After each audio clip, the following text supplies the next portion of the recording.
Wegner and consciousness as reconstructed narrative. In a way, the Libet results may not be so surprising. So your conscious intention is preceded by some brain activity. How else could it be? It cannot come out of nowhere.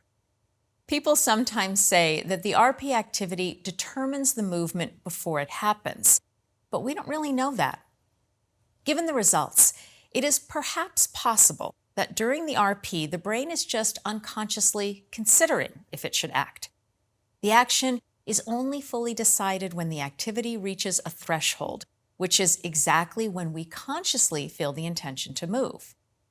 Another possibility is maybe even after we feel the urge to move, we can still cancel our action.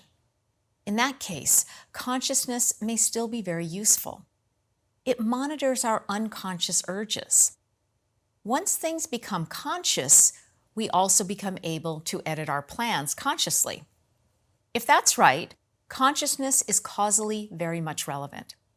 It may not be right there at the very beginning when the RP starts, but consciousness happens in time to potentially intervene before the action is actually performed. However, based on some other behavioral experiments, the psychologist Daniel Wegner proposed that maybe our conscious will is nothing but an illusion. According to Wegner, much of our consciousness may be a narrative we create after the fact. That is, consciousness may never really be causally relevant to our actions at all. But after we act unconsciously, our brain makes up the story that we are the ones responsible for our actions. This may be good for our social understanding of responsibility, agency, etc. But in reality, it is not quite truthful. To test this view within the context of the Libet clock task, an experiment was done using TMS. The researchers applied magnetic stimulation around the SMA area.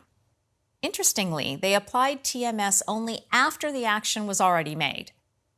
Somehow, for trials in which there was TMS, the subjects reported that they had been intending to move for longer, as compared to trials in which there was no TMS. This was done using the Libet clock report method. It was as if TMS injected some noise into their motor system, which they retrospectively mistook as their intention signal. If our conscious intention can be manipulated this way, even after the action is completed, does it not sound like it is all something we make up in our own minds? Are conscious intentions ever causally relevant?